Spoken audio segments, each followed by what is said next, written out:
We saw how to set up 3 nodes and then link them together. So what we did was, in the last video, we set up a node that's pointed to by the pointer named head, and the data member of that node that head points to is set to the first location of the array, 10, and we set the links, all of them, to null. We created a p pointer which points to a node with the data member set to the second location, and then a q pointer with a node that points to a new node that has data member set to the third location of the array AR. Okay, and then after we did that, we connected up the nodes, and all we had to do was connect up 2 things. That is, the link data member of the node that head points to is now going to point to P, and then the link data member of the node that P points to is going to point to the node that's pointed to by Q. Okay, so that's a lot of words, but the picture you want to have in mind is this picture, only we did not set up the string data member. So we just have a head pointing to a node with the value 10 in the data member, and there's a pointer in there that points to another node without a string. We decided to just make it simple with the value 3 in the data member, and then a pointer that points to the third node, and the end marker that we use is null. So that's the standard end marker. You don't have to use that, but that's what the convention is. And we saw that when we go into the debugger, the value of that is just 0. Okay. All right, so this structure means that we have a pointer pointing to just the first thing, and then 2 links to get to the other nodes. So although it's not obvious, you really don't need a pointer called P. And so here's what you can do. Instead of setting head arrow link equal to null, we can just take that out. Now that we know how to set this up, we can simplify this, and we can say head arrow link here. So notice that we set head arrow link is equal to P, and then we set up a new pointer P. We don't need to do that. We can say head arrow link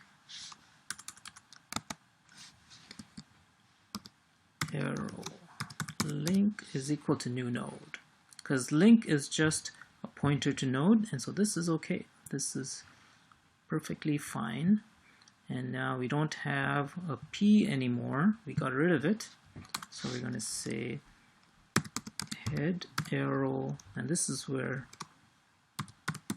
you want to think about it.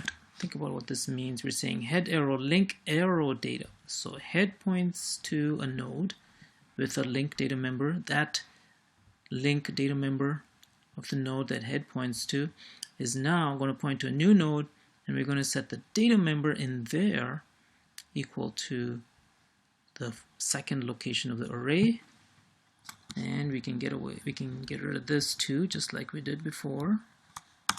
All right, and here's the thing. We're going to say head arrow link arrow link is equal to new node. Okay, you want to think about that too for a second. Head points to a node with a link data member. That link data member is going to be pointing to a new node, and then we set the data member of the node that head arrow link points to.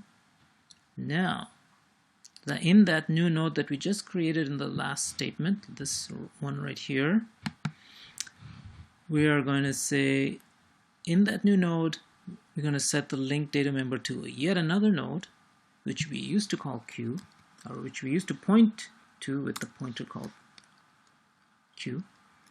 And now we're going to say head arrow link arrow link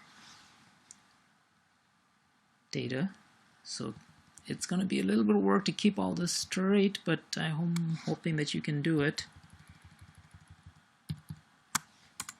And we can go on this way. So now we don't need this anymore, because the way we created it what we did earlier was we said p is equal to new node, and then head arrow link is equal to p. That's the same as saying head arrow link is equal to new node. All right, and then p arrow link, we don't need that anymore either. We use head arrow link arrow link.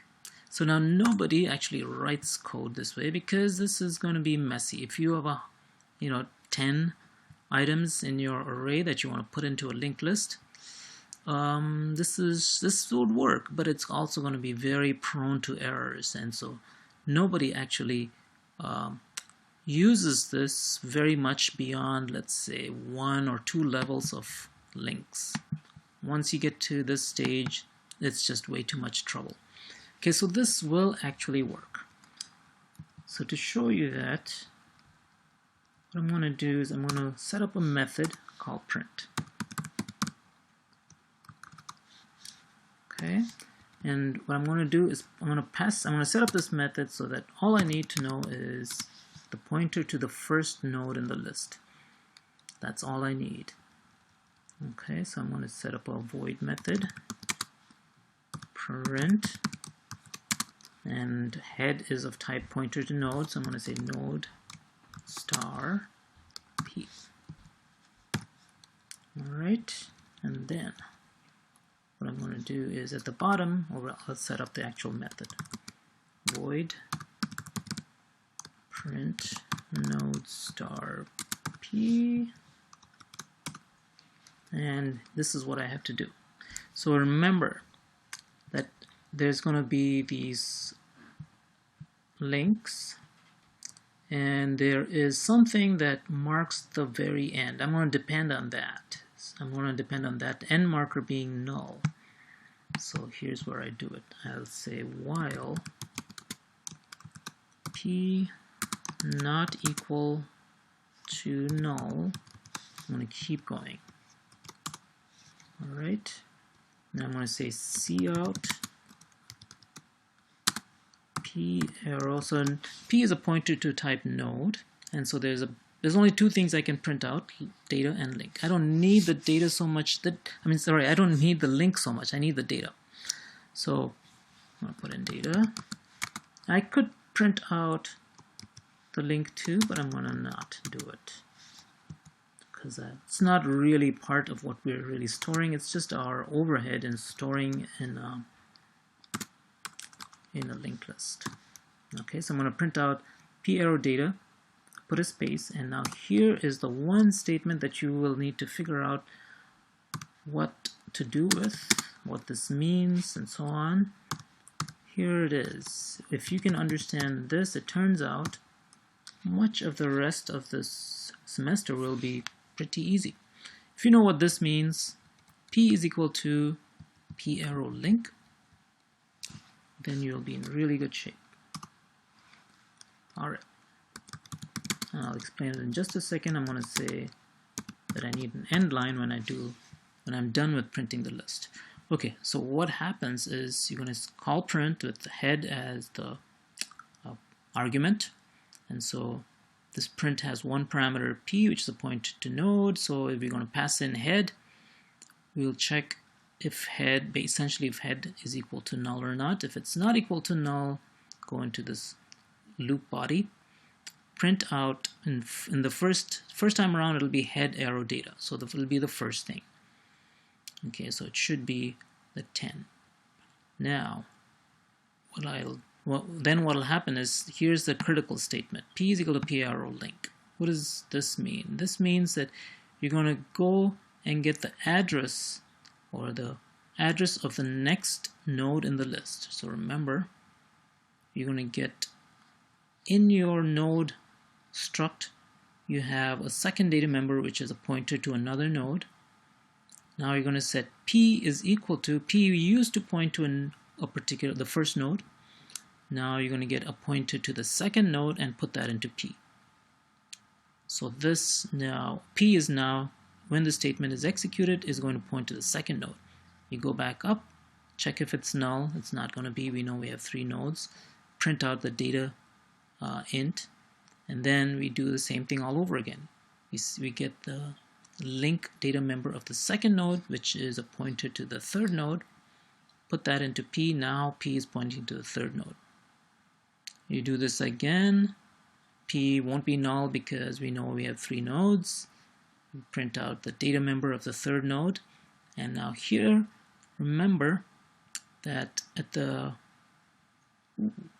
almost forgot to set that data member. Alright, I think I took it out by mistake. I was going to say that we had set our third node's link data member to null, but I just realized we took that out by mistake. So that can happen, and if it does happen, you'll get all kinds of problems. Here it is. I almost missed out on that. So in the third node, so this head is the first node, head points to the first node. Now this link is going to point to the second node. This link is going to point to the third node. In the third node, set the data member, int data member to be equal to the third location in the array, and then in the third node, I'm going to set the link data member to null, so that I have this picture, which I assumed I did, but I had forgotten to get the end marker or the null into that last node. Now I have it, and if I run this, it should print out, if everything works, 1032. So let's try that. Compile. I hope it compiles. Ooh, got a problem. Oops. Missing a less than.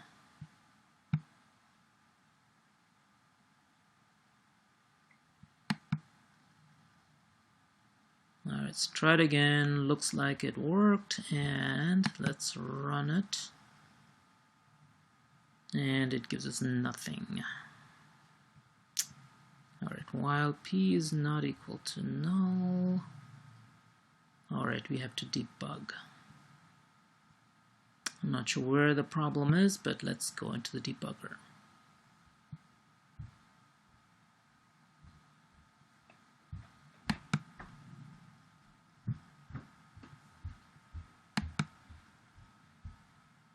Alright, so now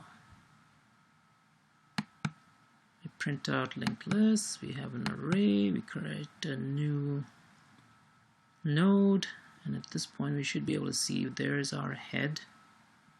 Do you remember? Set to 10.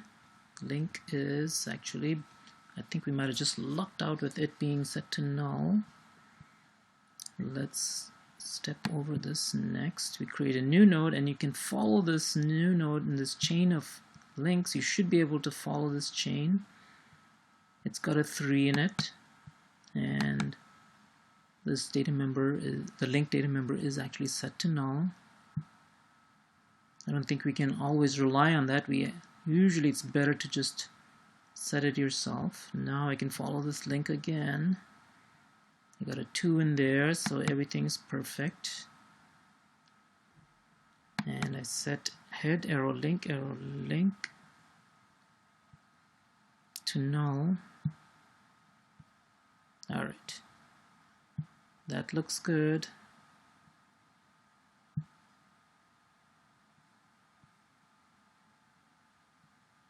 Alright, so I think I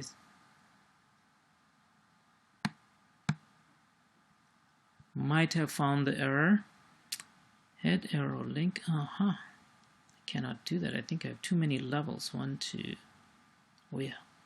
Alright, that was my mistake. I was trying to dereference a null pointer. Okay, and my program was crashing, so that's why I was not able to run it. Let me go back to the C++ perspective and save it, compile it, and run it. Let's see if this works. There it is. There's our result, 1032.